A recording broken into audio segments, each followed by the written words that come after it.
Bem-vindos a esse segundo seminário de iniciação científica promovido pela Propesc. A ideia hoje é que a gente converse um pouquinho sobre a elaboração de projeto de pesquisa. Considerando a heterogeneidade do público, a gente vai trabalhar elementos também iniciais e abrir depois para quem quiser fazer algum tipo de questionamento, quiser contribuir para a gente construir juntos a proposta, ok? Então, me foi solicitado conversar com o grupo sobre projeto de pesquisa. Como fazer, o que fazer e por que fazer projeto de pesquisa. Para início de conversa, eu acho que tem algumas questões que são preponderantes quando a gente pensa em elaborar projetos de pesquisa ou estimular os nossos acadêmicos a produzirem pesquisa científica, né? O que é pesquisa? Por que a gente pesquisa? Para que pesquisamos e como nós pesquisamos? Essa perspectiva é uma perspectiva que tem que ser levada em consideração sempre que a gente está se predispondo a fazer pesquisa. Ela serve para quê? A pesquisa é definida então como um procedimento racional e sistemático que tem como objetivo proporcionar respostas a problemas que são propostos. Palavra-chave da questão, problema. A pesquisa ela vai procurar resolver um problema. E ela é um processo constituído por várias fases. Essas fases elas vão ser consideradas no processo de planejamento da pesquisa. Por que a gente pesquisa? Né? Por que a pesquisa tem surgido? Por que a pesquisa tem sido o elemento central, principalmente no âmbito acadêmico, estimulada? E aqui na Unirg a gente tem um papel interessante, a partir da Pró-Reitoria de Pesquisa, de fazer esse estímulo por meio da iniciação científica, dos ingressantes, dos acadêmicos, em parcerias com seus orientadores, que são os professores dos diversos cursos. As pesquisas acontecem em todas as linhas, em todos os eixos de atuação profissional.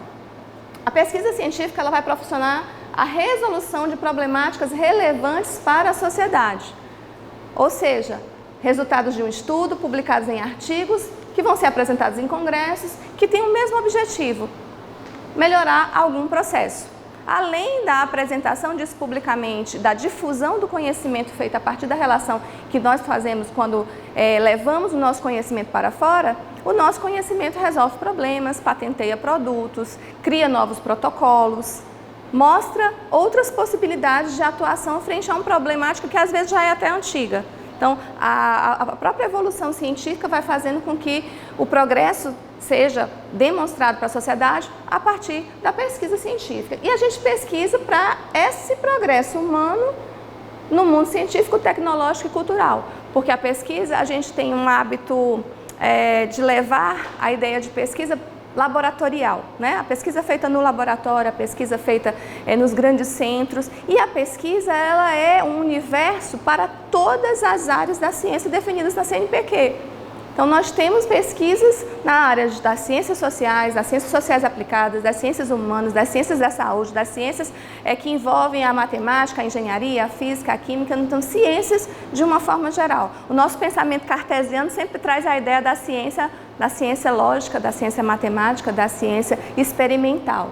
E a pesquisa científica ela se dá no campo também da ciência, da pesquisa básica, da pesquisa aplicada e da pesquisa aplicada.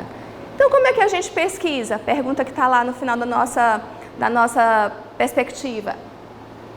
O Lewis Carroll, quando ele escreveu Alice no País das Maravilhas, ele tornou uma frase super célebre. Ele disse assim, se você não sabe para onde ir, qualquer caminho serve. Então, assim, eu quero pesquisar, mas eu não sei para onde ir. Eu quero descobrir o resultado de um problema, mas eu não sei para onde ir. Então, se você não sabe o que você quer fazer, qualquer caminho serve. Quando a gente pensa em pesquisa científica e a gente envolve a ideia do progresso cultural, tecnológico, científico, cultural, a gente pensa efetivamente na melhoria da qualidade de vida das pessoas. Eu sou talvez uma defensora muito grande, né, dessa questão de melhorar a vida das pessoas e de pensar especificamente que nós estamos aqui nos formando para que o mundo seja um lugar melhor para todos, e não só um lugar melhor para todos, com acesso a tecnologias de ponta do campo da saúde, para que a gente tenha mais longevidade, mas principalmente para que a gente também tenha tecnologias leves nos processos relacionais, nos processos de assistência a pessoas, nos processos educacionais e pedagógicos. Então, a gente precisa pensar nessa ciência que melhora a qualidade de vida das pessoas. Então, a pesquisa científica dentro da básica ou pura, como alguns teóricos gostam de chamar, e a pesquisa aplicada. Essa pesquisa estaria muito mais envolvida a se debruçar acerca das teorias que já existem e as pesquisas aplicadas a se debruçar a criar novas propostas. Tem uma autora chamada Lina Gondin, que ela fala sobre a importância de uma tese, né? E quando a gente fala em tese, mesmo sendo o nome do documento que o doutorado produz no final, a tese é aquilo que você apresenta como uma proposta, como uma pergunta que você tem uma suposta resposta. Tá? E a tese ela tem que ser nova, né? Há um mito em relação a essa questão da novidade em relação a uma tese de objeto de pesquisa. Na realidade, uma tese precisa ter novas abordagens, novas informações. Tem objetos que são estudados há anos. Se a gente pensar, tem objetos de pesquisa, tem temas de pesquisa que são estudados há anos. Eles deixam de ser importantes? Não, porque novas proposições são feitas a partir daquelas teses anteriores, né? Então, aqui a pesquisa básica gera conhecimento, ambas geram conhecimento, mas normalmente a pesquisa aplicada tende a gerar produtos. Vamos pensar mais recentemente na epidemia de Covid de 2019, que a ciência se debruçou muito rapidamente, até porque já tinha um estudo prévio, daí eu falar que não existe, na realidade, às vezes, uma tese absolutamente nova. A família do coronavírus já era estudada há muitos anos, e a ciência se debruçou para trazer uma resposta de um imunizante que fosse capaz de fazer com que nós pudéssemos voltar a uma relativa normalidade. Então, gerou produto, gerou conhecimento e durante muito tempo até as linhas de financiamento da CAPES, né, do Ministério da Saúde e das agências de fomento de pesquisa, aquelas que disponibilizam recursos para a gente poder pesquisar, trabalharam nessa lógica. Conhecimento vai ser aplicado nessas pesquisas, aplicadas ou tecnológicas, e, por fim, último, gente, é melhorar a qualidade de vida das pessoas. Pesquisamos para melhorar a qualidade de vida das pessoas. Se nós não tivermos essa perspectiva, quando começamos ou pensamos na elaboração de um projeto de pesquisa, a gente sai do elemento central para que ela foi pensada, né? Então, a gente vem acumulando conhecimentos, vem estudando para pensar perspectivas de pesquisa que melhore a qualidade de vida. Então, o planejamento, esse planejamento, na realidade, é o que vem a ser o caminho do pesquisador, né? Lembra da frase lá da Alice? Se você não sabe para onde quer ir, qualquer caminho serve. Então, quando você planeja, isso vale para a vida. Quando você planeja, você cria uma estrutura orgânica de trabalho, da qual ela pode até se flexibilizar no processo, porque você considera, às vezes, que o caminho que você tomou pode ser melhorado ou que ele teve algumas questões que não foram bem resolvidas ou não tiveram os resultados esperados, mas você precisa planejar. A gente planeja todo dia, a gente planeja desde a hora que a gente acorda. Qual é o caminho que eu vou para o trabalho, qual é o caminho que eu vou para a faculdade, o que eu vou fazer, qual é a roupa que eu vou vestir. E quando a gente não tem esse movimento de planejamento pessoal, as coisas ficam mais difíceis durante o dia. Quiçá numa pesquisa científica. Então, o percurso do pesquisador é esse. E para quem não sabe, um jardim é uma floresta. Então, muitas vezes a gente tem uma noção de temática de pesquisa, mas a gente não sabe por onde começar ou por onde ir. Um dos elementos chaves que a gente pensa sobre como construir um projeto de pesquisa é acumular relativo conhecimento em relação a essa pesquisa, a esse tema. Newton, quando a maçã caiu na cabeça dele, e ele pensou, né, e ele construiu a teoria da gravidade, não foi apenas um start, um insight, um elemento. Ele vinha há muito tempo elaborando, construindo elementos que pudessem dar conta ou pudessem pelo menos trazer perguntas para que naquele momento a gente tivesse o que chamam de insight ou iluminação ou aquilo que foi posteriormente se transformar na teoria da gravidade. né, que é absolutamente incontestável até os dias de hoje. Temos que levar em consideração que a ciência ela também é provisória. Esse caráter de provisoriedade da ciência, ele não pode deixar de ser percebido pelo pesquisador. Aquilo que nós estamos dizendo hoje, pode ser que posteriormente alguém venha a dizer o contrário. Aí as ciências estão para falar. A própria nutrição, as ciências da nutrição, que nós tínhamos um elemento muito forte nos processos dietéticos da alimentação a cada 3 horas, para que a gente pudesse ter uma vida mais saudável, os processos de emagrecimento correrem de maneira mais tranquila, hoje já se fala em longos períodos de ausência alimentar, hoje já se fala que não há uma necessidade da alimentação a cada 3 horas, você precisa se alimentar quando você tiver necessidade de repor os nutrientes para o seu organismo. Então a ciência ela vai modificando profundamente essas questões. Tem até uma história, uma carta, que é a carta do ovo para o glúten, no âmbito da nutrição, que ele disse assim, olha, eu já fui muito injustiçado também. Eu já fui muito injustiçado, já diziam que eu aumentava muito o colesterol, que não podiam me comer todos os dias. Fique calmo, glúten, fique calmo. Vai chegar o momento também que você vai ter o seu espaço, que não será um espaço tão odiado, né? Então, a ciência vai mostrando os elementos que a gente tem pela frente para poder melhorar a qualidade de vida das pessoas. Então, melhorar também o nosso conhecimento acerca daquilo que a gente se propõe a investigar.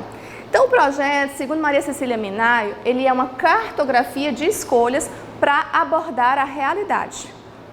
Um mapa, né? Caminhos, estrutura para abordar a realidade, seja ela em qualquer área do conhecimento, né? Porque as pesquisas, elas têm estruturas diferentes quando elas tratam de temas diferentes e de áreas do conhecimento distinto, mas efetivamente elas têm um roteiro que cabe para todas as pesquisas. Seja na área da pedagogia, seja na área da odontologia, da medicina, da engenharia, existe um roteiro, um caminho para o pesquisador e dentro desse caminho ele vai se conectando aos elementos que são próprios da sua prática profissional, da sua prática enquanto pesquisador. E aí a gente vem para o que nós vamos chamar de objeto de pesquisa para construir o projeto. O projeto tem 2 dimensões que são indispensáveis. A dimensão técnica, né, que é aquilo que está posto dentro da área do conhecimento do pesquisador, e a dimensão teórica, que é com base nessa dimensão teórica que esse pesquisador vai elaborar os elementos que são necessários para trilhar o seu mapa, a sua cartografia, como Minaio nos fala. Cartografia, escolhas, elementos que estão postos no processo, o caminho que a gente vai escolher, né? Para quem não sabe, voltando lá para a frase, para quem não sabe para onde quer ir, qualquer caminho serve. Então, quando eu planejo, quando eu estabeleço os passos, e aí essa dimensão técnica com a dimensão teórica vão ganhar essa conotação de dimensão científica. Uma dimensão científica que tem norma, que tem roteiro. Você vai falar, professora, todos os projetos de pesquisa têm a mesma estrutura? Eu conversava quando eu cheguei aqui, né, com a Jaqueline. Existe uma estrutura básica, que é a que eu vou mostrar, mas existem as estruturas para determinadas configurações, principalmente quando a gente vai buscar recurso fora. Para quem quer recurso para projeto, tem palestra hoje à noite, né, na SIC, para falar sobre como trabalhar as questões de financiamento. Então, existem talvez alguns elementos que eles vêm desses centrais, mas eles precisam ser pensados também enquanto a gente vai... o que vai voltar para a sociedade, né? Quais são os produtos que vão ser previstos, que no cronograma básico de projetos de pesquisa que vocês vão encontrar em qualquer livro de metodologia de pesquisa ou de elaboração de projeto de pesquisa, os itens são praticamente os mesmos e a lógica é praticamente a mesma. Tá? Quando a gente pensa em projeto, o projeto ele tem que responder fundamentalmente a essas perguntas. Pode ser que no roteiro que a FAPT coloca para você adquirir recursos tenha mais algumas questões, mas fundamentalmente quando você pensa um projeto para você escrever o seu TCC, um artigo científico, pensar uma proposta de protocolo para a universidade, ele tem que responder a essas perguntas que são perguntas-chave para qualquer projeto. O que pesquisar? O que eu quero pesquisar? A definição do meu problema que eu quero resolver, as hipóteses que eu tenho a respeito desse problema, o que eu acho sobre... Lembrando do exemplo lá do Isaac Newton, quando a maçã caiu na cabeça dele, né? Ele pensou, por que a maçã caiu, né? A maçã caiu porque existe uma força que puxa essa maçã para baixo. Ele elaborou hipóteses. Posteriormente, ele fez diversos experimentos para provar a teoria e depois fez o registro dessa teoria. Mas vocês já imaginaram o tanto que ele tinha estudado antes para poder, quando a maçã caiu na cabeça dele, ele chegar a uma lei geral da física, que a gente conhece ela até hoje, que é ela que nos mantém no chão? Ele caminhou bastante, né? Então, e a base teórica e conceitual? Sobre o que nós vamos planejar, sobre o que nós vamos pesquisar, alguém já falou algo, porque a ciência ela é milenar. Então, alguém já falou algo, essas questões já vêm sendo discutidas há muito tempo. E como, professora, mas eu tenho mais alguma coisa para acrescentar? A partir do momento que você, enquanto pesquisador, se posiciona, né, recolhe todos esses elementos conceituais e estruturais e tem uma pergunta significativa, você vai contribuir, principalmente com a difusão do conhecimento. Porque aí nós vamos ter as pesquisas, voltando lá para aquele slide anterior, as pesquisas básicas e as pesquisas aplicadas. Então, que tipo de pesquisa você vai fazer? Quando você vai para o TCC, na maioria dos cursos aqui, você escolhe se você vai fazer uma pesquisa de revisão de literatura bibliográfica ou se você vai fazer uma pesquisa aplicada, a partir de um relato de caso, de uma nova técnica, de elaboração de um protocolo. Essas questões são colocadas aqui. Mas mesmo a pesquisa que vai trabalhar com um relato de uma técnica, por exemplo, no âmbito da odontologia, né? Tem lá o uso de resina, para mimetizar, eu comecei a ler uns trabalhos e mudei até a linguagem, né? Para mimetizar a cor, a coloração adequada dos dentes, os processos de preservação. Esse processo, ele tem técnicas e estruturas e elementos conceituais e teóricos que foram construídos anteriormente. Você pode até inovar, mas você parte de um lugar, que são esses princípios aqui de definição de base teórica e conceitual. Qual é a base teórica e conceitual que você vai trabalhar para discutir esses elementos?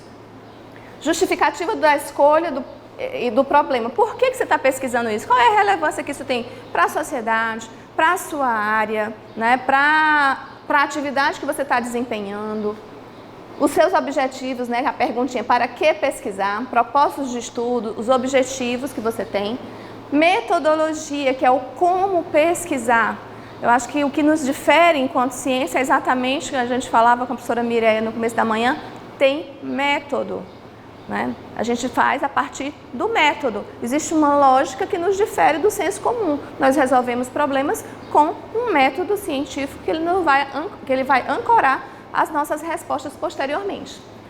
Quando pesquisar, que é esse cronograma de execução, qual é a atividade que você vai fazer, quando você vai fazer, o tempo que você vai dispensar para ela, e isso normalmente é organizado a partir de uma relação com o seu orientador de pesquisa, ou se você for o orientador, você vai elaborar isso em conjunto com o orientando, porque uma pesquisa normalmente se faz a partir de uma equipe mínima, de quem orienta e de quem pesquisa. Essa seria a equipe mínima, né? Sempre tem essa lógica. Nenhum pesquisador está solitário, mesmo a gente quando vai para os processos de mestrado e doutorado, a gente também tem um orientador que nos facilita esse processo. E nós, enquanto orientadores professores, somos também parte de uma equipe, mesmo que nós tenhamos apenas um orientando. Orçamento, você vai trabalhar com que recurso? Tem financiamento? Se não tem financiamento, não tem financiamento, eu não preciso fazer. Se não tem financiamento, algum dinheiro você vai dispor, ou seja, você vai trabalhar com financiamento próprio. Seus alunos fazendo projeto de pesquisa e falaram assim, professora, mas eu não vou gastar nada. Eu digo, nem papel, nem tinta, nem deslocamento para a UBS que você vai pesquisar, você não vai gastar nada. Né? Então, às vezes você vai, ou tradução de algum artigo, já que se você não tiver o domínio da língua inglesa, isso é parte do orçamento de uma pesquisa. Então, tudo que você vai gastar, entra lá. E quem vai trabalhar? Está pesquisado por quem? É só um aluno? É um grupo de iniciação científica? São vários professores? É uma equipe que está se reunindo para pensar uma determinada problemática? Então, essas perguntas, em tese, é a estrutura formal de um projeto de pesquisa, tá? O que, por quê, para quê, como, quando, com quem e por quem. Né? Essa é com que recursos e por quem vai pesquisar. Então, o projeto de pesquisa é o registro daquele planejamento. que a gente falou no início, da trilha do caminho do planejamento. Para elaborar o projeto, o pesquisador precisa ter bem claro o seu objeto de pesquisa, como ele se coloca, como ele está problematizado, que hipóteses, que elementos teóricos ele tem, quais são os recursos que ele vai usar e as etapas. Essa definição do Severino é exatamente essa sequência que a gente tem aqui enquanto projeto de pesquisa, tá? Mas você falou, professora, já falou em projeto, a senhora falou em objeto e a senhora falou em problema. Objeto, o que é objeto? O que é um objeto de pesquisa? Que é o elemento-chave para você disparar, seria o elemento do start, né, da pesquisa, o início da pesquisa. Qual é o seu objeto de pesquisa?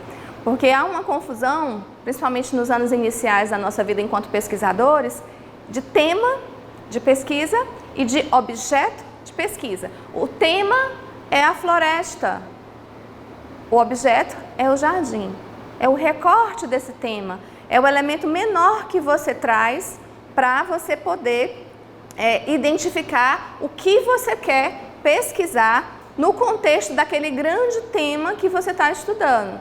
Digamos que eu esteja aqui estudando, o professor Rafael trabalha muito já na área da harmonização, né, da beleza, né, e hoje tem vários novos protocolos, né, que trazem elementos. Eu quero estudar a aplicação eu não lembro agora a substância, mas é do colágeno, né, para ativar o colágeno, né, o ácido hialurônico, a hidroxopatita, né, hidroxopatita, que é estimulador de colágeno, ele quer estudar isso.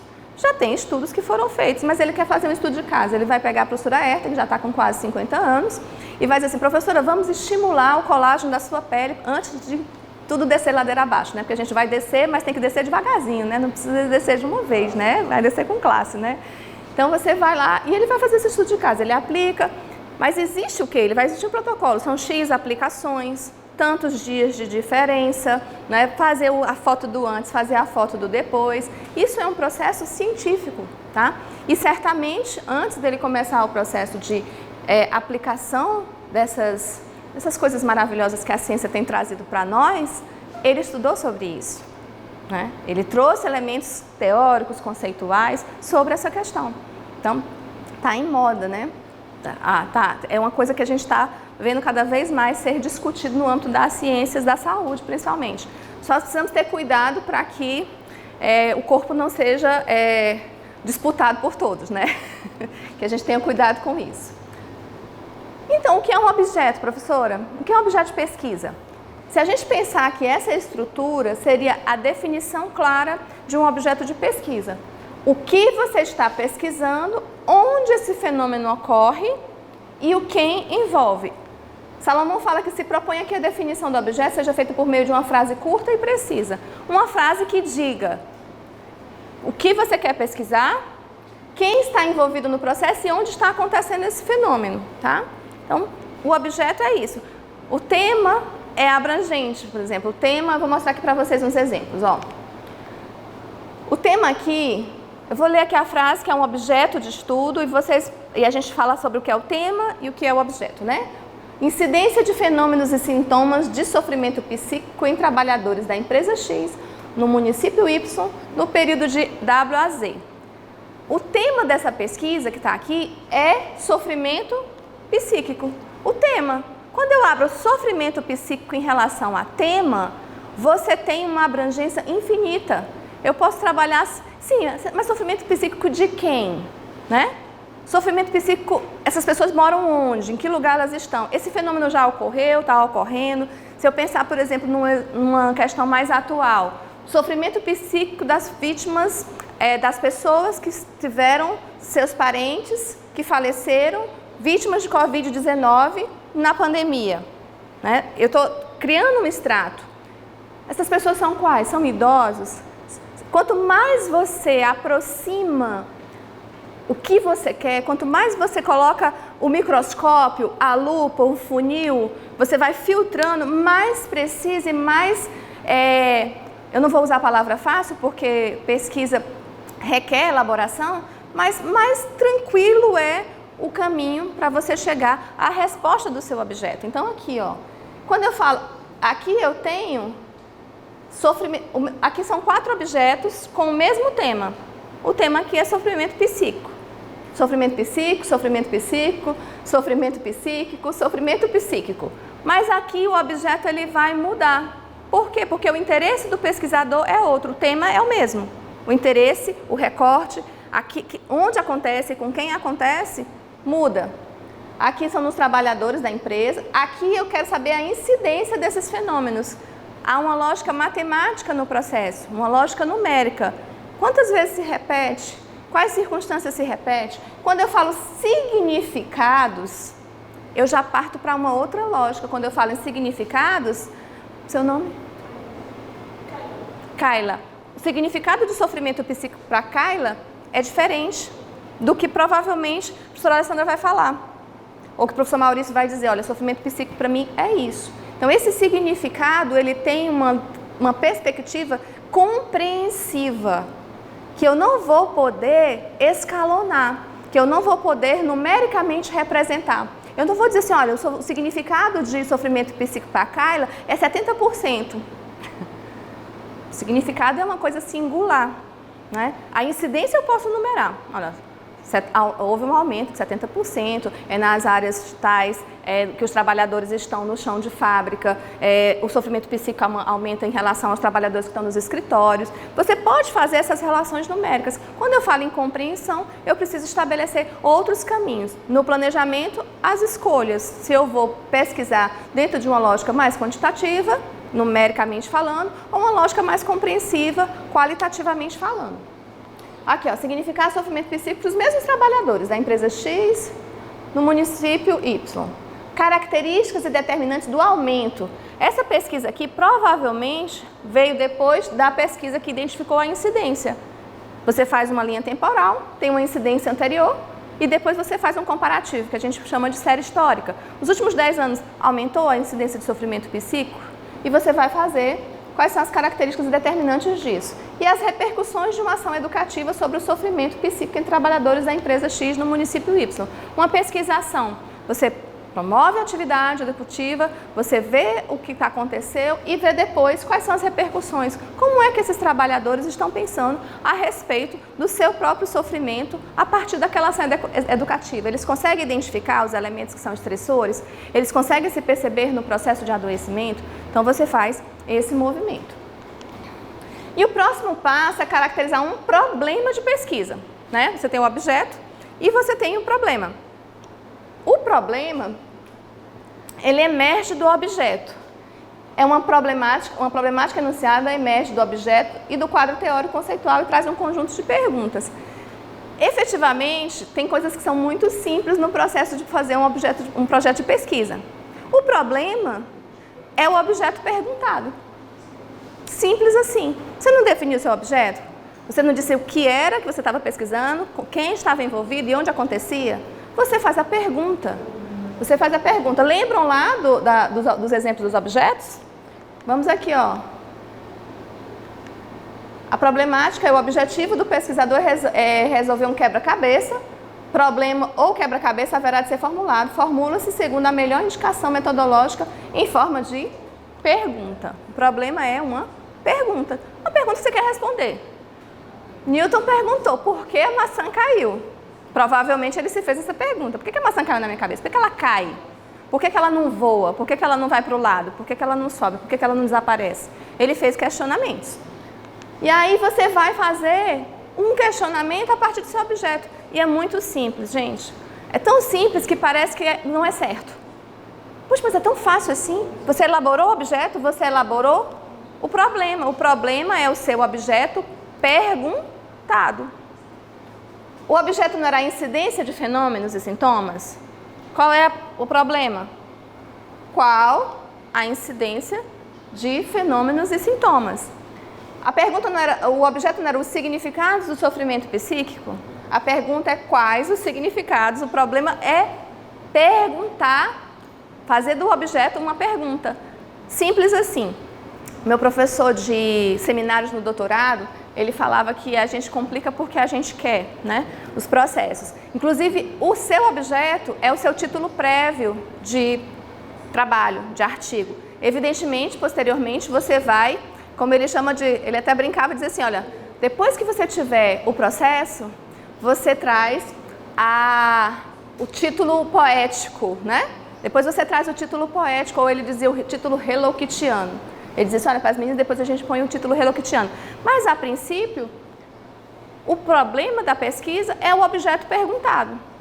E depois, lá na frente, a gente vai ver que o objetivo da pesquisa coloca o verbo, né?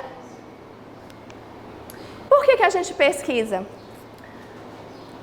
Você vai justificar o processo de pesquisa a partir daquilo que ele vai contribuir para a difusão do conhecimento e para as questões que a sociedade precisa. A ciência, ela está, desde o começo da nossa conversa, do nosso bate-papo, a gente traz esse elemento.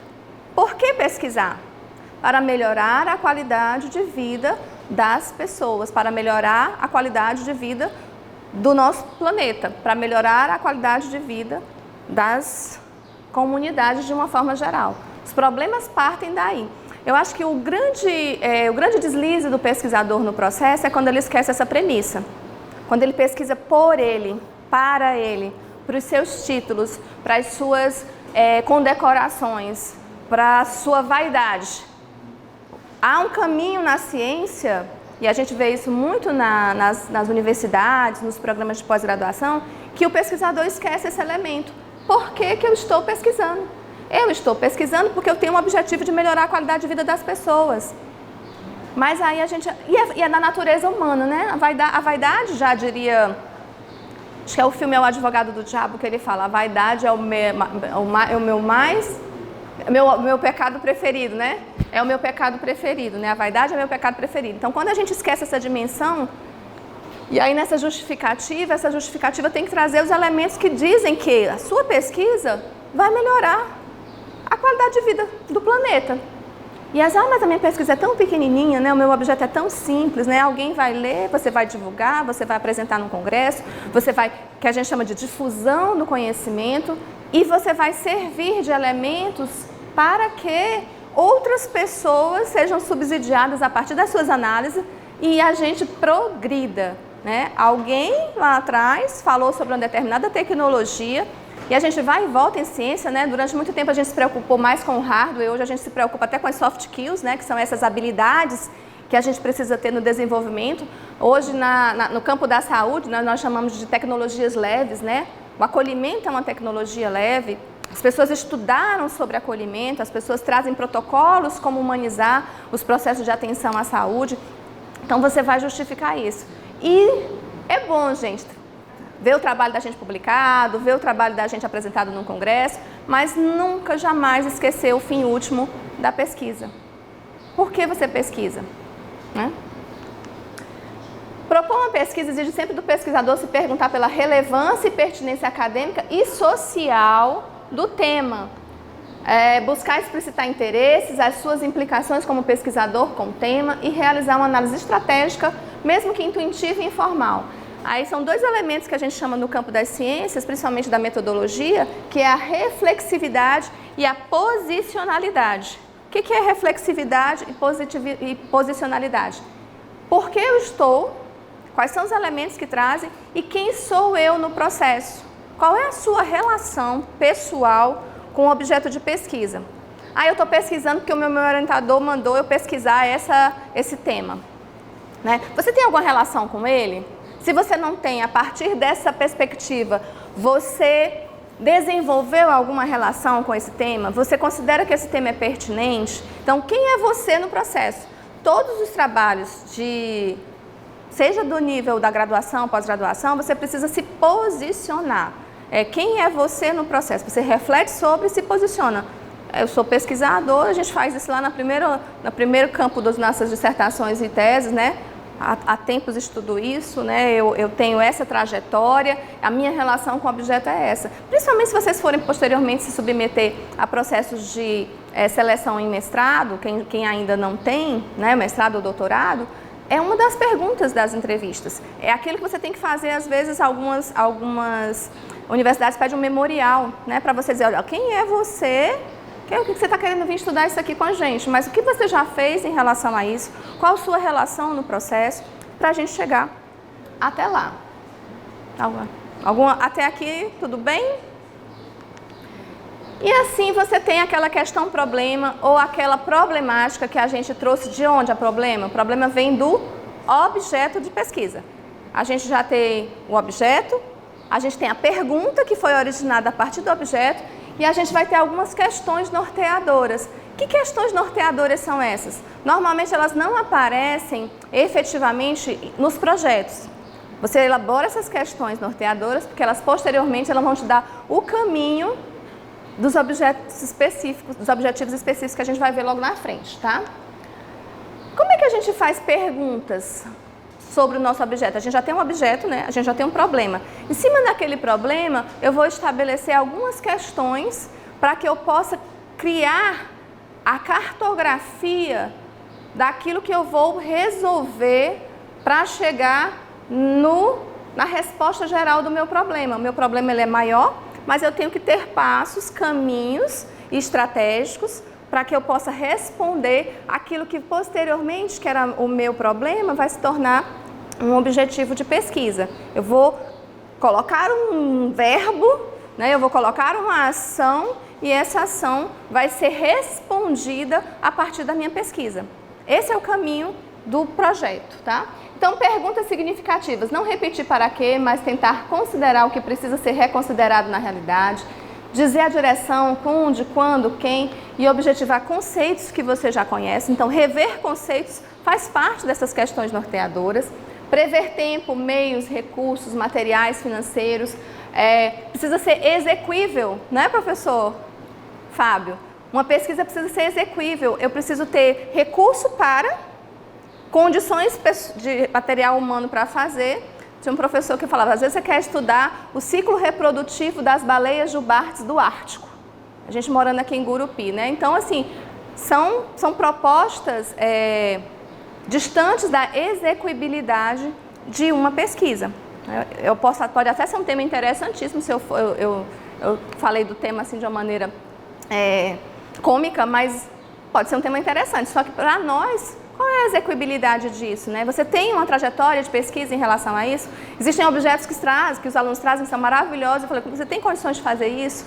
Ou como a gente diz, você tem perna para isso, né? Recurso para isso, então tem que ser também execuível, tá? E aqui tem um exemplo de algumas questões norteadoras. Eu recortei uma problemática daquelas, peguei só uma problemática e trouxe aqui, ó. Quais as repercussões de uma ação educativa sobre o sofrimento psíquico entre os trabalhadores da empresa X no município Y? Lembrando, aqui no problema, eu tenho o meu objeto, que é o que eu estou pesquisando, quem está envolvido e onde está colocado. É um tripé. O que, né? Quem está envolvido e onde acontece. E em alguns momentos você coloca também a temporalidade. Se você quer estudar um fenômeno num determinado tempo. Eu quero estudar que tem as pesquisas ex post facto, né? Que depois que acontece um determinado fenômeno, eu quero estudar, por exemplo, a comunidade, as repercussões do acidente. Não foi um acidente, né? Porque poderia ter sido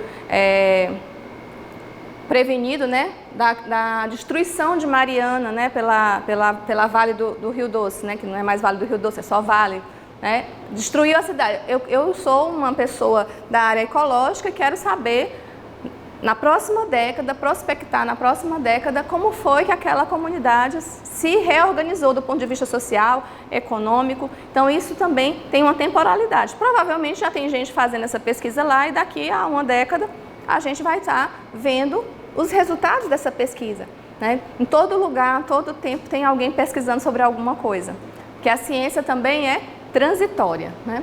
Então, aqui eu trouxe aqui, ó, exemplos de questões norteadoras para esse objeto, para essa problemática. Qual o conhecimento dos trabalhadores sobre sofrimento psíquico, né? Se eu quero saber as repercussões de uma ação, eu precisava saber o que eles conheciam antes, né? Quais os desejos dele? Eles têm desejo de saber sobre isso? É uma temática interessante, a gente fala muito sobre isso na extensão universitária. A gente tem a ideia, mas a comunidade deseja aquilo, né? A comunidade ela quer aquela ação. Se ela não quer aquela ação, a possibilidade de dar muito certo já foi percentualmente reduzida, porque ela não está envolvida e empenhada no processo. Quais as questões debatidas e reveladas sobre o assunto durante a ação? Essa pesquisa aqui, esse extracto de pesquisa aqui é uma pesquisação. A ação está sendo feita e está sendo avaliada pelos pesquisadores ao mesmo tempo. Quais as mudanças sentidas e praticadas efetivamente pelos trabalhadores após a ação? Então, um trabalho feito a partir de um disparo. Tem muita pesquisa de relato de caso, aqui no campo da saúde principalmente, né? Uma técnica é colocada, um tratamento é feito e esse tratamento é posteriormente avaliado, como é que ficou o antes e o depois. E a gente parte então para mais uma etapa na cartografia do projeto, que são os objetivos. Quais são os propósitos do seu estudo? O que você quer saber? Os objetivos, e a gente falava no início, que há uma relativa simplicidade no processo de pensar o projeto de pesquisa, né? Os objetivos específicos, o geral, é a problemática que está interrogada, que você vai trazer um verbo no infinitivo para determinar qual é a ação que você vai encaminhar. Esse verbo ele tem muito a ver também com a método, né?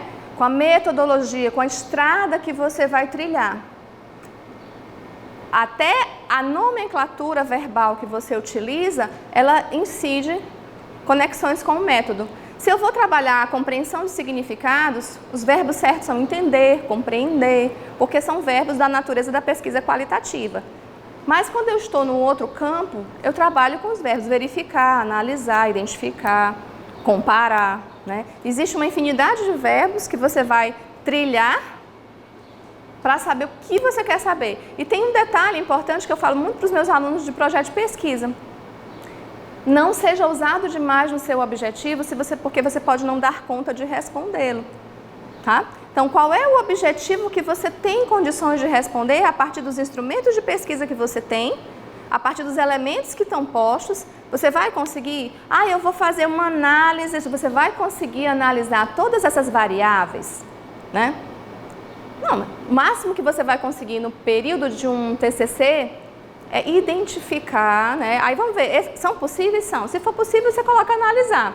Se não for possível, você vai colocar o quê? Identificar, verificar, né? Comparar. Você vai trabalhar com objetivos que sejam exequíveis, porque você vai ser cobrado no processo de apresentação do seu trabalho se você deu conta de responder a essa pergunta, se você deu conta de trazer o objetivo que você propôs para expor. Então, se você vai compreender os significados, eu estou com um desafio de compreensão aqui de algumas coisas na Unirg, esse desafio é muito grande porque você tem que elaborar uma série de elementos no campo da pesquisa qualitativa, de categorias de conteúdo, e é ousado quando eu digo, né? Compreender, né? Compreender, eu vou compreender. E vocês vão dizer assim, no final do trabalho, quando estiver apresentando o trabalho, assim, você compreendeu, professora? Você realmente compreendeu o que você está fazendo? Você analisou? Você verificou? Você fez o caminho, né, que você disse que ia fazer? E os específicos vão ser aquelas questões norteadoras que vão virar perguntas. É Ctrl+C, Ctrl+V praticamente, né? Porque eram perguntas que vão se tornar objetivos e que você vai trazer um verbo. Exemplo aqui de objetivos, ó. Analisar as repercussões da ação educativa sobre o sofrimento psíquico entre os trabalhadores da empresa X no município Y. Aqui eu tenho o meu objeto que transformou-se no meu problema, que agora é o meu objetivo. E nós temos os específicos, que são as minhas questões norteadoras, as questões que eu elaborei. Como é que eu vou responder? O que eu vou fazer? Qual é o caminho? Qual é a cartografia que eu vou fazer para responder ao objetivo geral? Qual é o caminho? Qual é o mapa? Lembrem sempre dessa definição da Minai, é uma cartografia de escolhas. Eu tenho um mapa e eu tenho um objetivo geral. Para eu responder esse objetivo geral, eu tenho que fazer algumas trilhas. Eu tenho que fazer alguns caminhos, eu tenho que ter algumas respostas prioritariamente para posteriormente eu responder o meu objetivo geral. Até aqui tudo bem? Vocês viram que é uma sequência? Você define o tema, que é a floresta, aí você vai para o objeto, que é o jardim, Aí você faz desse objeto a sua problemática, dessa problemática você traz as questões que vão nortear a tua resposta geral, tua pergunta, teu problema norteador. O primeiro problema, ele é o teu objetivo específico e depois as tuas perguntas norteadoras. Professora, mas aí o grande X, né? Elaborar essas questões, elaborar essas perguntas, né? Como é que eu vou fazer isso? E como é que eu tenho esse elemento para elaborar essas questões? A revelação se dá no processo de construção teórica da pesquisa. Se você não tem base teórica, você pode até pensar um bom objeto, mas você não vai conseguir construir essa cartografia que é necessária, se você não tem base teórica, se você não tem base conceitual. Aí a gente tem um problema na academia, hoje, pela celeridade dos processos, que as pessoas querem as respostas muito rápidas. Eu acho que daqui a pouco a gente está dando uma aula no tempo do TikTok, né? Que são 1 minuto e 30, né? Eu acho que é 1 minuto e 30, já até ampliaram um pouquinho, mas era menor, né? Então vai lá, professora, desenrola, bate, joga de ladinho e deu a sua aula. Porque as pessoas querem isso aqui, ó, rápido, querem muito rápido. Os vídeos são programados para X minutos. Para quem trabalha, por exemplo, com EAD, que eu acho que quem for assistir posteriormente esse vídeo vai parar umas 5 ou 6 vezes, né? Porque não está presente no processo. A gente sabe que tem um tempo limite de concentração e a gente não está sendo estimulado no contexto da formação, desde a formação básica, a leitura. E não importa o seu objeto, se é da matemática, se é da física, se é da saúde, se é das áreas das ciências sociais humanas, se é das áreas das engenharias, não importa o seu objeto. Sem referencial teórico conceitual, você não constrói perguntas norteadoras de relevância. Você não constrói, porque você não sabe de onde vem. Voltamos para Lewis Carroll, né? Se você não sabe para onde vai, qualquer caminho serve e você se perde. A chance de você se perder é muito grande. O professor Cleverson deve estar lembrando aqui de todos os processos e métodos e técnicas laboratoriais microbiológicas que ele faz lá, que eu fico impressionada, né? Porque a minha área é das ciências sociais aplicadas.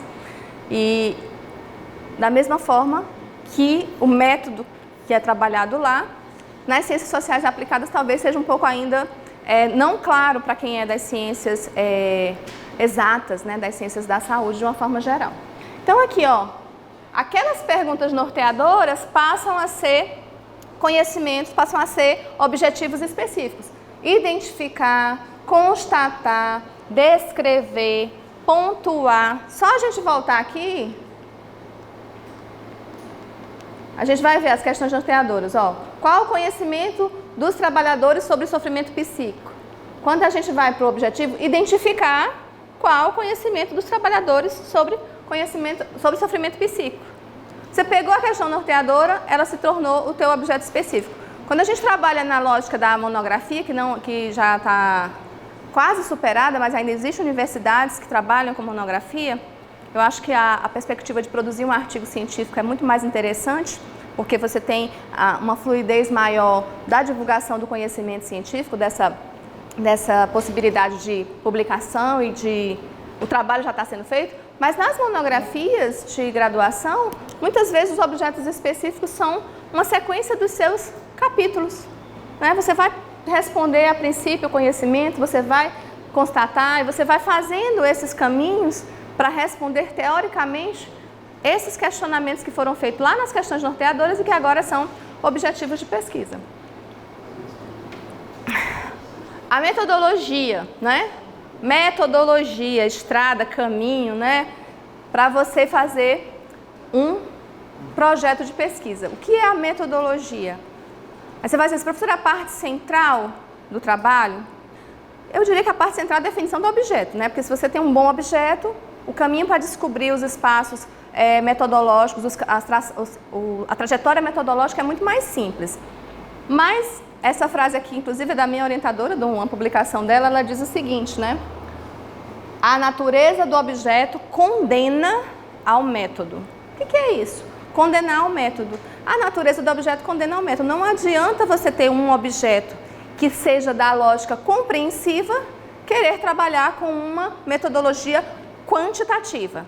Da mesma forma que não tem como você ter um objeto que você vai responder a partir de análises estatísticas, incidências, prevalências. Né? Diga lá, professor, mais alguma coisa que a gente discute. Estava até viajando, né? Prevalência, incidência, né? Que são os termos muito da epidemiologia, né? Utiliza-se muito como sinônimo, uma junção, né? Exatamente, mas assim, você pode descobrir nos processos a prevalência, né? A incidência, o que mais? Você tem prevalência, incidência, você tem Casos novos, né? incidência, Taxa de mortalidade. Então, eu não vou conseguir responder a um objeto de pesquisa que trabalhe com essas variáveis dentro de uma lógica qualitativa. Então, o método é condenado pelo objeto. Assim, olha, esse objeto só é possível com esse método. Não adianta. Eu estou aqui numa perspectiva de compreender interpretações, percepções dos docentes sobre um tema de pesquisa que eu estou trabalhando. Não adianta eu fazer tabelinha com percentual, com análise estatística, porque eu não vou compreender, né? Essas pessoas vão falar, elas vão trazer significados, elas vão trazer elementos de construção de análise, que eu vou utilizar outros métodos. A pesquisa qualitativa, inclusive, ela tem até softwares disponíveis, né? Para quem não sabe, hoje você trabalha com MaxQDA, que faz uma categorização de análise de conteúdo, né? Mas, assim, a pesquisa qualitativa, ela tem um método, como a pesquisa quantitativa tem um método. O que é que vai me responder, né? O que é que vai condenar esse método? O objeto. O objeto condena o método. Não adianta. Então, não tem como você saber, eu falava de sofrimento psíquico, né? Qual o significado de sofrimento psíquico, professor Maurício, né? Percentualmente. Qual é o significado percentual, né? Há algumas escalas de valores, por exemplo, em relação à humanização do atendimento, qualidade de vida, já há algumas escalas, mas significados, né, coisas que são a partir da tua percepção, só o método qualitativo vai te responder. E aqui, assim, a pesquisa, ela pode ser pensada quanto à sua natureza, quanto à sua abordagem e quanto aos seus objetivos, né? Quanto à natureza, a gente até falou no começo, né, essa pesquisa pura ou básica e a pesquisa aplicada. Quanto à abordagem quantitativa, qualitativa, e alguns autores chamam abordagem mista ou quanti-quali, né? Essa expressão a gente escuta muito no campo da academia, quanti-quali. E alguns autores dizem assim, olha, a pesquisa é eminentemente qualitativa, sem desprezar os dados quantitativos, né? Na sua análise. Então, você vai encontrar variáveis, definições, mas em termos gerais é isso aqui. E quanto aos objetivos, ela pode ser exploratória, descritiva ou explicativa. Quando você está no processo metodológico, você vai ter que fazer a identificação desses passos, quanto à natureza, quanto à abordagem e quanto aos objetivos de pesquisa do ponto de vista metodológico. Você quer fazer o que no processo? Lembrando lá o primeiro slide sobre o planejamento. Cartografia de escolhas. Você vai fazer um mapa e você vai dizendo, eu vou para cá, eu vou para cá, eu vou para cá. E você vai fazendo esses elementos aqui que estão postos. Aqui tem algumas diferenças entre pesquisa quantitativa e qualitativa, mas do ponto de vista geral, a pesquisa quantitativa está enfatizada na coleta e análise dos dados e os procedimentos são estruturados para isso, né? Dentro da pesquisa quantitativa vão ter várias possibilidades, né? É uma pesquisa de quê? É uma pesquisa de coorte, né? É uma pesquisa de série histórica, né? É uma pesquisa que vai trabalhar os elementos a partir de um relato de caso. Então você vai ver qual é esse caminho. Quanto à pesquisa qualitativa, ela trabalha com a totalidade do fenômeno. Há uma lógica mais indutiva no processo da pesquisa qualitativa, ou seja, você não tem hipóteses pré-concebidas, você está aberto a perceber, inclusive no campo quando você vai preencher, que vocês vão ter um segundo momento agora com a professora sobre comitê de ética, quando você vai preencher o formulário, né? A Plataforma Brasil, né, que as pessoas falam, a gente tem que preencher a Plataforma Brasil, meu Deus, socorro, eu fico recebendo, eu sou professora de TCC e fico recebendo dos alunos, e é uma coisa muito intuitiva, né, a Plataforma Brasil ela é muito intuitiva, e você tem um caminho de voltar e você corrigir, de voltar e você corrigir, é um caminho natural, como se fosse um processo até de orientação. E tem um campo de hipóteses, né, quando você está numa pesquisa qualitativa, não há hipótese. Às vezes há um pressuposto, então você justifica lá nesse campo, né?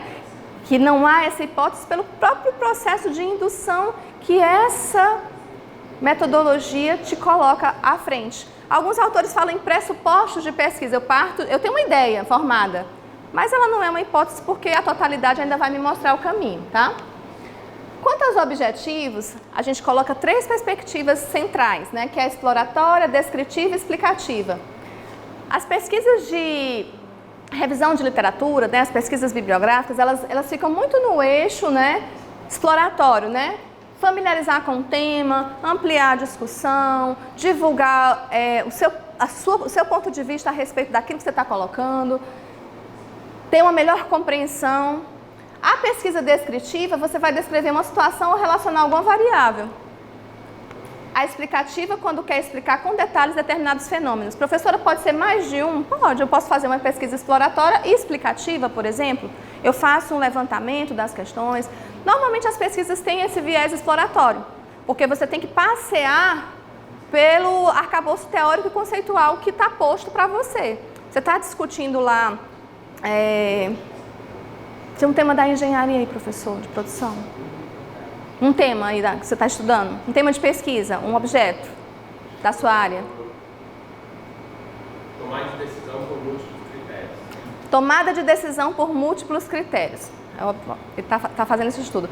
Antes dele propor ou explicar alguma coisa, ele faz um levantamento totalmente teórico, imerso em pesquisas realizadas anteriormente, para poder fazer esse construto. No começo aqui, professor Fábio, a gente falava daquele exemplo simbólico, né, da maçã caindo na cabeça do Isaac Newton, né? E a maçã caiu. Por que caiu? Saiu do nada a teoria? Ele teve uma iluminação divina ou ele vem há muito tempo estudando os elementos físicos que compõem a Terra até chegar àquela revelação, Então, há um construto teórico por trás disso. Há um elemento que vem construindo. E a gente volta para o problema que a gente sinalizou agora há pouco.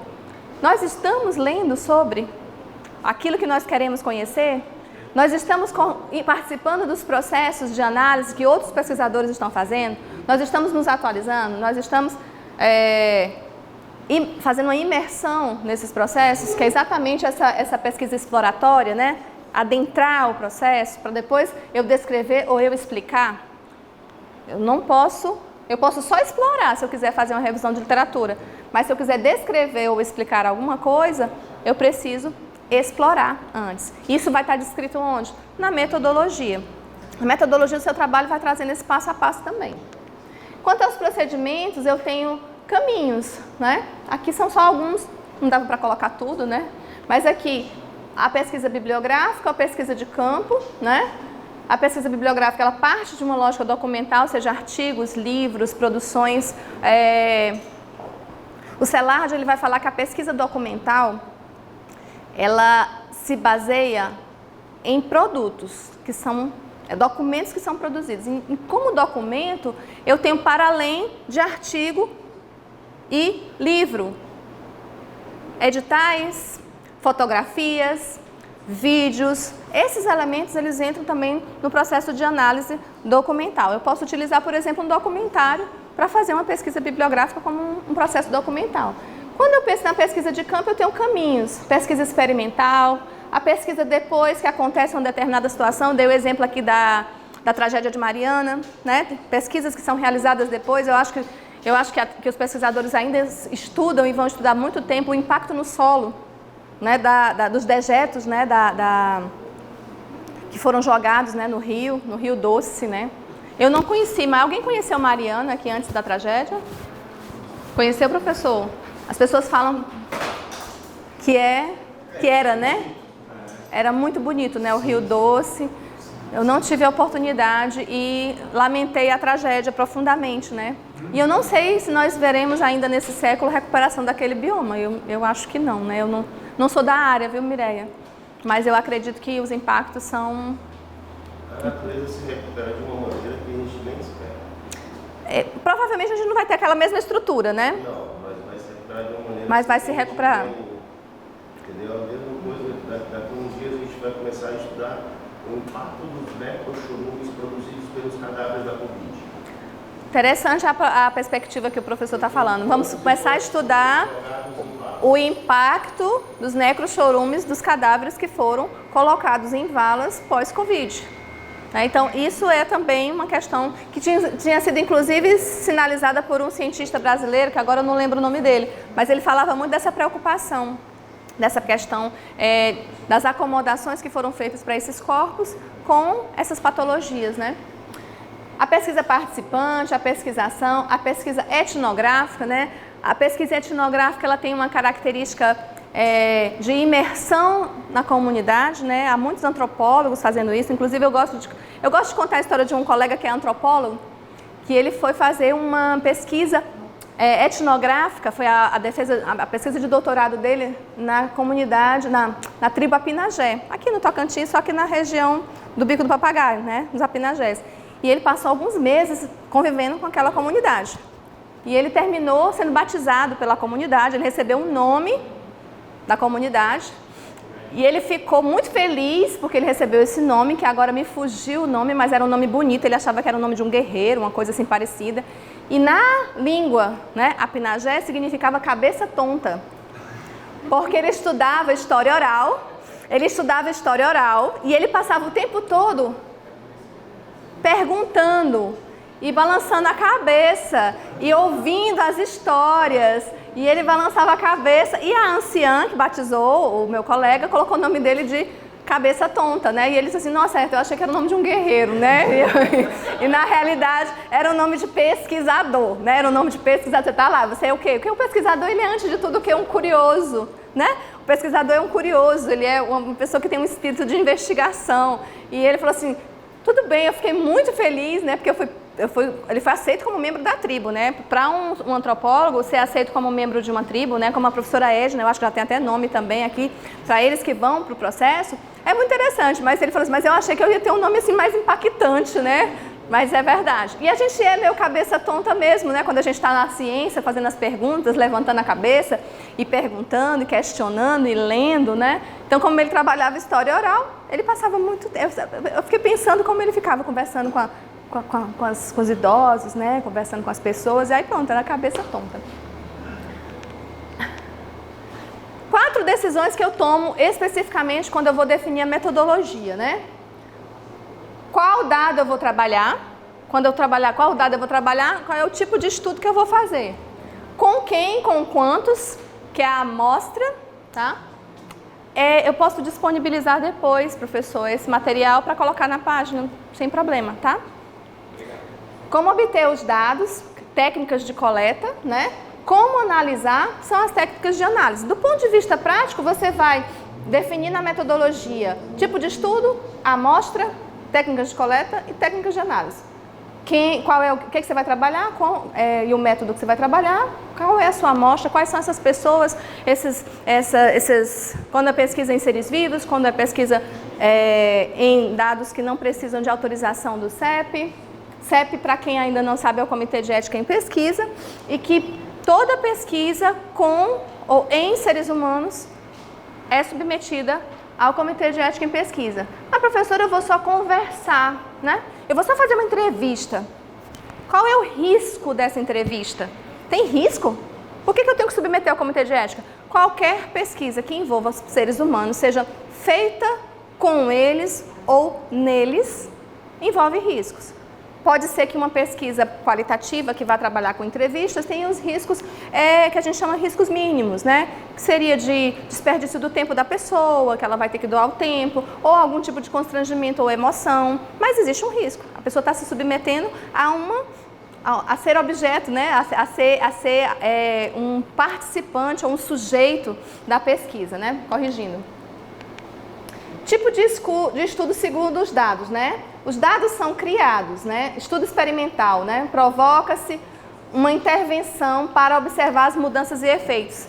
Tem uma pesquisa que está em curso na odontologia que fizeram até agora a primeira parte do protocolo com camundongos, né? Que é perceber os processos anestésicos em relação, aí tem a contenção, e acho que foi até patenteado, se eu não me engano, essa espécie de contenção que está sendo utilizado com os animais. Ou um grupo controle com um grupo controle e um grupo experimental. Essa pesquisa ela tem uma abordagem quantitativa, né? Tem os pré e os pós-testes.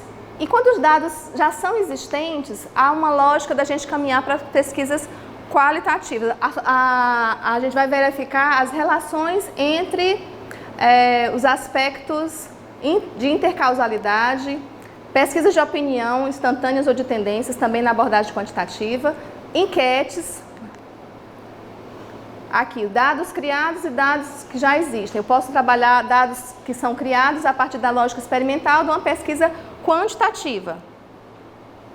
Quando eu tenho dados existentes, eu tenho as duas abordagens que são postas, a quantitativa e a qualitativa. Nos dados existentes na quantitativa, a gente vai verificar a causalidade, as tendências, né, professor, que é outro termo lá das pesquisas da área da saúde, né, tendências, né, a enquete multidirecional.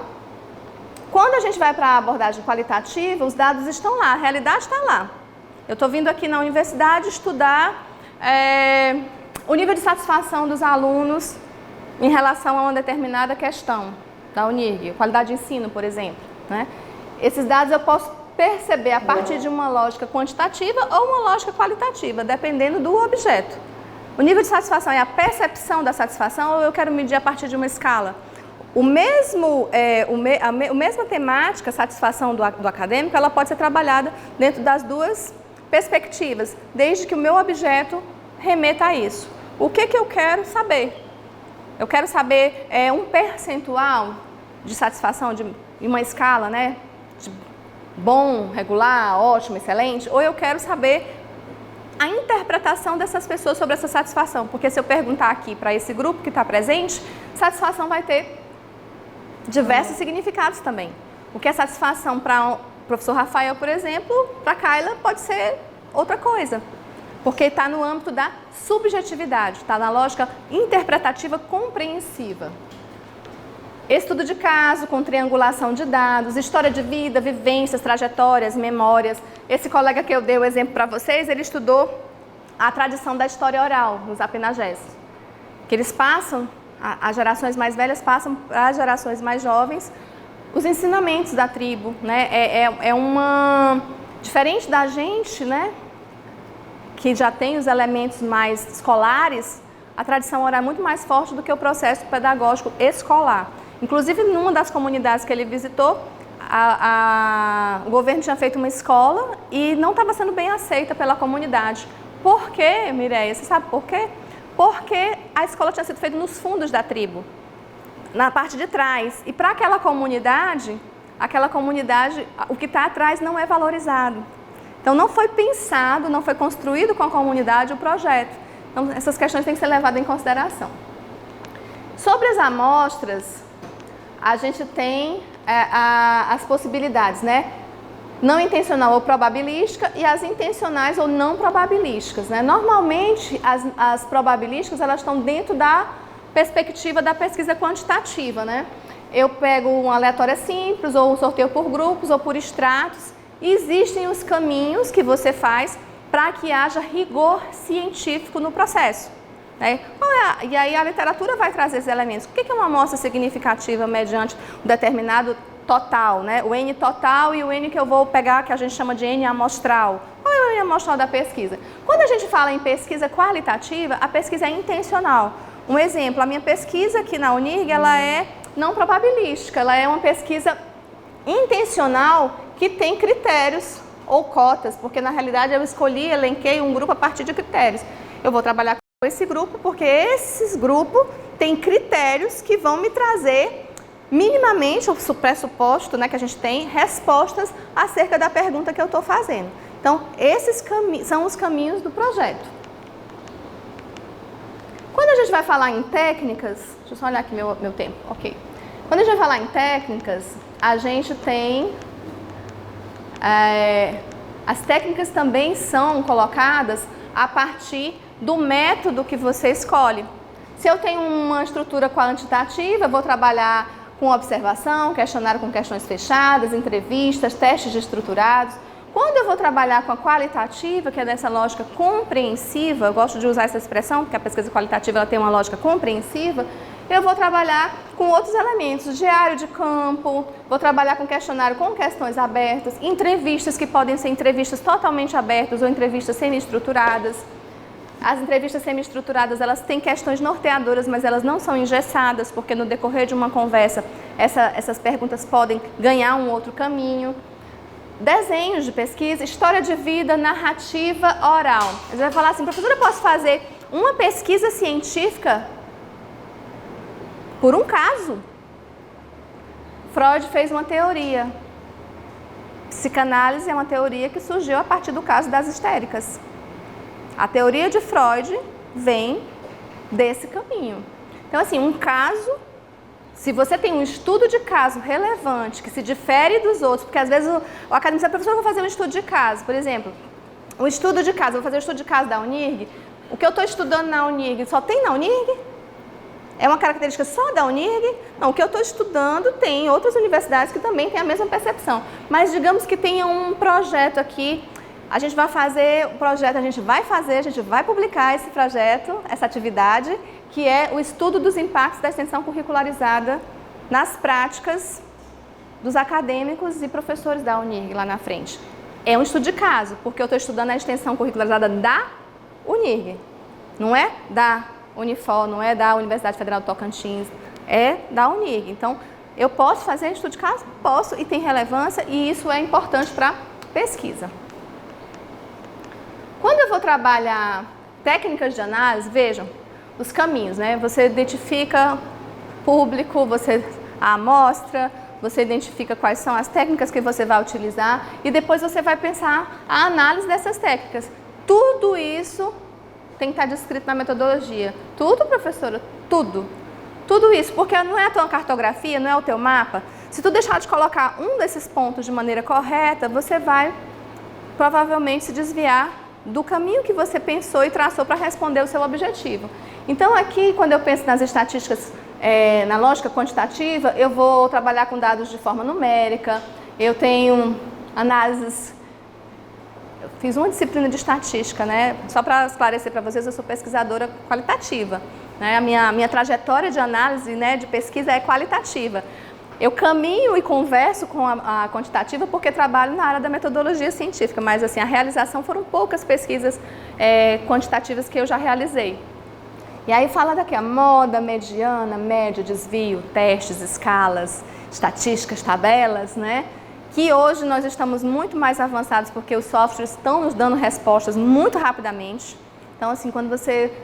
o que eu posso fazer? Se na pesquisa qualitativa a gente já está trabalhando com software, quiçá na pesquisa quantitativa, que traz esses elementos. Com base nos resultados e a teoria, qual é o sentido? Então, eu tenho resultados, mas eu tenho uma teoria que alimentou essa pesquisa. Os meus resultados confirmam a teoria? Os meus resultados negam a teoria? Os meus resultados confirmam a teoria ou trazem mais elementos para a teoria? Então, essa é a grande análise da pesquisa quantitativa. O que eu tinha e o que eu vou apresentar. Nas análises qualitativas, os dados, eles trabalham a partir... Tem uma palavra aqui, que esse material aqui, embasado no material da professora Elizabeth Teixeira, ela coloca isso aqui, eu acho engraçado, porque realmente é uma leitura exaustiva. Leitura horizontal, leitura vertical, separação de categorias de análise. Então, assim, a pesquisa qualitativa, ela envolve o que a gente chama, na maioria das vezes, de hermenêutica, né? Uma ideia compreensiva, ela dá muito trabalho também. Por isso que às vezes as pessoas não querem enveredar pela pesquisa qualitativa, porque para que ela tenha rigor científico, para que ela tenha o que a gente chama de transferabilidade na pesquisa. O que eu estou estudando aqui pode ser aplicado em outro lugar. Por exemplo, o professor Fábio está lá fazendo a pesquisa dele, né? O que ele está estudando aqui pode ser reaplicado, pode ser transferido. A ideia é que nossas pesquisas tenham capacidade de transferabilidade. Elas tenham tanto rigor científico que outro lugar, que outro pesquisador pode pegar essa pesquisa e aplicar. Pontuar categorias, recortar unidades de registro, analisar e interpretar. Lembrando que a pesquisa qualitativa, ela não exclui dados quant. Não exclui. É importante eu saber o tempo de... Por exemplo, eu estou conversando com uma categoria de professores aqui. Para mim é importante o dado quantitativo. Quem trabalha há 10 anos, quem trabalha há 4 anos, quem trabalha há 2 anos, quem acabou de entrar. a percepção institucional, ela tem essa variável também. Quem trabalha mais de uma década numa determinada atividade ou numa determinada instituição, pressupõe que tem um pouco mais de apropriação sobre a documentação institucional, sobre aquilo que está posto lá. Então, essas questões quantitativas, elas também são levadas em consideração na pesquisa quadro. E a gente está chegando aqui, caminhando aqui para o final, o cronograma, que é uma questão de etapas e prazos. O cronograma de pesquisa vai variar, os modelos de projeto de pesquisa variam. Eu falei bem no início para vocês.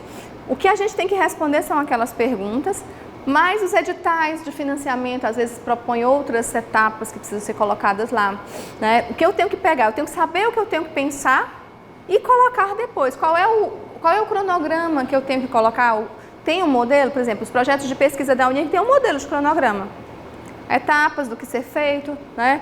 O prazo que você vai fazer e como é que eu chego a esse prazo, pactuando isso com o seu orientador, com a pessoa que está participando da pesquisa com você, prazos execuíveis para que você possa entregar. Quando você submete o projeto ao Comitê de Ética em Pesquisa, porque você está trabalhando com seres humanos, você faz uma promessa, né? Você diz assim, olha, eu vou realizar dentro desse prazo aqui. É evidente que o Comitê de Ética, as pessoas às vezes acham que o projeto é engessado, você pode fazer uma emenda ao projeto, né? As pessoas às vezes não esquecem desse movimento e tem professores, até nossos, que já perderam prazo de projeto porque não fizeram os encaminhamentos necessários. O projeto venceu dentro da plataforma, né? Então, assim, às vezes a gente esquece determinados detalhes. Ah, mas o meu cronograma modificou, né? Eu preciso de mais tempo. Você emenda o projeto, manda para lá, informa ao comitê que isso está acontecendo, porque o cronograma ele tem um rigor, mas ele não é inflexível, né? Ele não é inflexível, porque as vicissitudes da vida, elas podem modificar os caminhos, tá? Aqui são alguns exemplos de cronograma. Quando a gente fala dos recursos, né? É a descrição da equipe envolvida, né? Quem são as pessoas que estão envolvidas, né? No mínimo, o pesquisador e o seu orientador, né? No mínimo, né? E os recursos materiais, né? Os insumos que você vai utilizar. Se você está fazendo, por exemplo, um estudo de caso, um relato de um caso, aí eu vou falar da odontologia, que é onde eu estou orientando uma turma, tem materiais que vão ser colocados, né, professor? Tem alunos que precisaram comprar limas, tem alunos que precisaram comprar determinados insumos para poder realizar a prática, para poder trazer o resultado. Então, isso vem para cá, porque você vai saber, eu posso financiar a minha pesquisa? Ela é possível, né? Pois venha para o professor falar. Pode falar, professor. Eu achei super interessante isso que você colocou, porque muitas vezes a questão dos recursos, do orçamento da pesquisa, tem muitas vezes o pesquisador ele subestima, né, e não dá tanta importância para isso. E eu já me deparei com diversos pesquisadores que no decorrer da pesquisa dele, ele se deparou que ele tinha que ter alguns tipos de materiais e que aí ele não tem como pagar por isso, né? Então, aí o que acontece? Isso fica complicado para ele executar a pesquisa dele, né? Semana passada mesmo, uma pesquisadora me procurou, que está precisando de uns itens lá e que ela, o que acontece? Ela não aprovisionou. Tem condição de comprar, né? E porque é dispendioso, é caro, tem outras coisas que não vendem, ela precisa de umas coisinhas poucas, mas só vende em caixas grandes, né? Então isso acaba muitas vezes inviabilizando talvez a pesquisa ou seja atrasando todo o processo, né? Não, O pesquisador ele tem que ficar muito atento com relação à questão do planejamento, né? Esse planejamento dos recursos, né? Então, resgatando aqui a fala do Peter Drucker, né? Pai da administração moderna, o planejamento é muito mais importante do que o seu produto final. Então, a gente precisa ter isso bem caracterizado para que depois a gente não vá acontecer problemas com a pesquisa. E a gente... Existe durante o processo, principalmente no trabalho de campo, que vão surgindo determinadas demandas, entendeu? Estava no orçamento, estava na sua demanda, mas trabalho de campo é trabalho de campo. E muitas vezes surgem determinadas coisas que você não tem que... E agora? O que eu vou fazer? Entendeu? Isso demanda também mais recursos. mas isso foi surgindo durante o processo da pesquisa e trabalho de campo. Eles têm muito disso. Pensar talvez em aprovisionar, vamos pedir para Deus, né, os recursos, pensar, aprovisionar também para aquilo que pode acontecer no decorrer, né? Você pode ter aprovisionamento de questões que venham a surgir desde que a gente possa colocar isso e o edital permita, né? Eu acho que a gente tem esses caminhos. Não sei do ponto de vista quantitativo se há possibilidade, às vezes, das agências fazerem emendas também, né? Eu acho que o que você pede lá, você tem que trabalhar com aquele recurso, correto, professor? Então, não tem esse caminho. Mas quanto melhor você orçar, quanto melhor você planejar, mais possibilidades de dar certo sem nenhum tipo de surpresa financeira que inviabilize a pesquisa, né? Aqui, inclusive, aqui é só, para você ter uma ideia, isso aqui eu retirei de um trabalho da graduação aqui, né? A aluna, ela não escreveu aqui a quantidade, mas ela colocou, vou precisar de papel, de impressão, de xerox, de encadernação, gasolina, material de consumo, encadernação, tradução. Para essa aluna, até a tradução, porque ela não dominava a língua inglesa e precisava ler alguns textos em inglês, ela precisou traduzir. Então, isso entrou no orçamento dela. E aí você olha assim, eu posso bancar esse trabalho? Eu preciso buscar financiamento, aí no caso da aluna, do meu pai, ou eu tenho recurso para fazer isso, né? Então, essa é a lógica, tá? Por final, as referências, essas aqui são as referências da minha apresentação, né? Da minha apresentação, mas as referências elas vão entrar, né? Também no projeto de pesquisa, provavelmente anexos que você tenha citado no decorrer do processo, tá? E aqui a gente não concluiu coisa nenhuma. Aqui a gente não concluiu nada. Na realidade, a ideia é buscar aumentar uma inquietação. Eu gosto das duas questões. Eu falo para os meus alunos de metodologia científica do primeiro e do segundo semestre o seguinte: tutorial você tem na internet. Como fazer, você tem na internet. Você vai lá, pega o tutorial, baixa o tutorial, ele diz assim, faça isso, faça aquilo. Principalmente quando se trata de normas, né? Normas da BNT, os softwares já estão colocando, né? Já tem o software, se você pegar o Mendeley já está lá, você faz as citações. A própria, se você pegar a Cielo, ela já te dá o como citar o artigo, né? Então você tem todos os caminhos. Mas tem uma coisa que nada vai substituir, que é o desejo, né? Que é o incentivo. Eu falei para eles, se vocês terminarem essa disciplina de metodologia científica, aí outras têm o nome de iniciação à pesquisa, desejosos de pesquisar, curiosos, compreendendo que tem método, compreendendo que existe uma cartografia, que tem caminho, eu vou estar feliz, porque eu tenho que dar uma aula, por exemplo, de ABNT, pelo menos de linhas gerais, mas ele pode colocar, se ele colocar no Google, como citar um filme, aí aparece lá a sequência, como citar o filme, como citar um artigo científico. Então, eu quero apenas que eles saibam o que eles precisam buscar. Porque hoje a gente trabalha, o que você precisa buscar? O que você precisa buscar? Ah, eu sei que tem que ter um cronograma. A fala do professor Fábio foi preponderante. Pense que você pode ficar sem alguma coisa e não conseguir fazer a sua pesquisa. Então, o seu planejamento é muito importante. Ah, meu cronograma é só, os recursos humanos e materiais é só um detalhe do projeto. Talvez um dos mais importantes, porque ele vai te inviabilizar, né? Então, as referências são por último, né? E aqui, desenvolvemos uma atitude, eu acho que a ideia é inquietar para desenvolver uma atitude investigativa. A gente contribui para quebrar alguns paradigmas, porque todos nós podemos ser pesquisadores, né? Desde que a gente tenha esse desejo, essa curiosidade e esse desejo de melhorar a qualidade de vida das pessoas. Eu insisto, viu? Acho que é essa formação que eu tenho, que vai sempre buscar. Professor Maurício?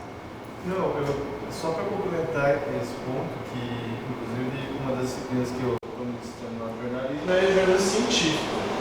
Então, depois de tudo isso, né, depois de finalizar a pesquisa, depois de já ter passado por todos, ainda há um desafio muito importante e que é cada vez mais cobrado, né, e também desejado, que é o da divulgação científica, que aí são outros 500, né, porque assim, a gente vê, por exemplo, muitos casos de pesquisas excelentes, pesquisas com qualidade e reconhecimento, etc., mas que acabam ficando num espaço muito restrito e não atingem, às vezes, aqueles objetivos iniciais que foram colocados, da questão social, da questão do impacto mais concreto, né? E, às vezes, o impacto não é tão direto. Exato.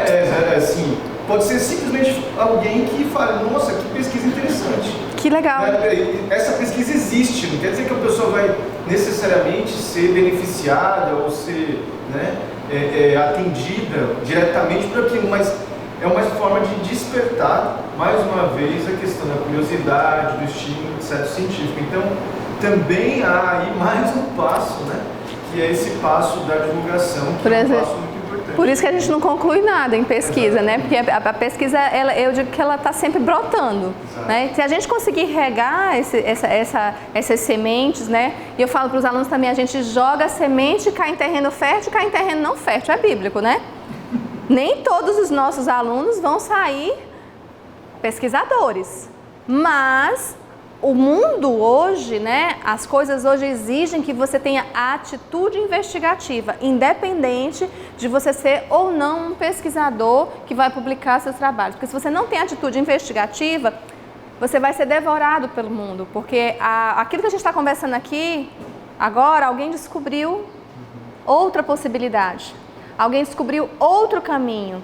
E se você não está fazendo esse caminho que é da investigação, você vai perder-se no processo e vai se tornar um profissional obsoleto muito rapidamente, em qualquer área. Não existe área, tecnologias, como a gente falou no começo, leves e duras para todos, né? Então, o que eu estou falando aqui para vocês, daqui a pouco tem outra perspectiva. Olha, daqui a pouco a ciência está fazendo de outra forma. Tem tal programa, hoje tem um software que faz isso para você, né? Eu sei fazer referência de cor, mas eu não precisaria mais saber, porque se eu souber o que eu tenho que colocar lá, alguém faz para mim, um sistema faz para mim. Né? Então, assim, a gente tem que pensar evolutivamente. Então, se a gente pensar na área da saúde, por exemplo, na área das engenharias, as tecnologias, quando alguém fala assim para mim, olha, não tem pilar nesse prédio, né? Quando a primeira vez que falaram para mim assim, esse prédio não tem pilares, eu digo, como? Vai cair, né? Vai cair, né? Vai cair. E não vai. Por quê? Porque a ciência está lá dizendo que as coisas, os materiais estão sendo substituídos. Eu creio que as energias renováveis vão chegar de maneira mais impactante na vida das pessoas, porque vai melhorar a nossa qualidade de vida, a de todos nós. E se a gente ainda não conseguir usufruir disso, filhos, netos, bisnetos nossos usufruirão, porque a terra vai ficar. A gente vai embora, mas a terra vai ficar. Né? Então a gente precisa projetar esse processo, né? Ampliar os horizontes de compreensão acerca do que nos impõe esforço compreensivo. Então, essa questão da leitura, do movimento de retorno às coisas mesmas, como diria Heidegger, né? Retornar às coisas mesmas, fazer essa introspecção, difundirmos conhecimento na academia e na sociedade, buscarmos melhora intelectual para a gente, sem deixar que a vaidade corrompa o princípio máximo, que é a questão humana que está posta. É muito legal você ser reconhecido pela sua produção científica. Eu vejo, acompanhando os alunos ao longo dos últimos... Não vou falar aqui, vão calcular a minha idade, né? Mas assim, ao longo dessas décadas, né, você vê a felicidade do primeiro artigo publicado, né? O primeiro trabalho produzido, o primeiro congresso que participa. É uma coisa maravilhosa, mas não pode perder a essência do porquê você está fazendo aquilo, né? E eu acho que o fim último da academia é quase um bordão que eu falo na extensão, né? Para quem nós estamos construindo essa sociedade, né? E será a utopia de pesquisador, de professor? Eu gosto muito desse poema do Eduardo Galeano, que é utopia, né? Que ele diz assim, a utopia está no horizonte. Aproxime-me 2 passos, ela se afasta 2 passos. Caminho 10 passos e o horizonte corre 10 passos. Por mais que eu caminhe, pense em termos de pesquisa, né? Jamais alcançarei. Serve para isso. Para que serve a utopia, então? Serve para isso, para que eu não deixe de caminhar.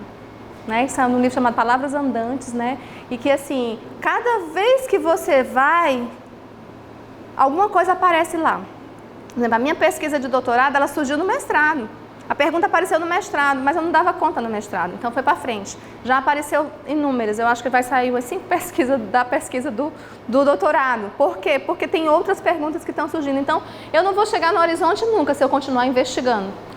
Mas a teimosia, né, o espírito investigativo faz a gente caminhar. E por fim, gratidão bem no sentido da gratidão mesmo, para além do obrigado, porque eu aprendo muito mais do que eu trago alguma coisa para as pessoas quando eu falo sobre temas como esse. Então era isso para hoje.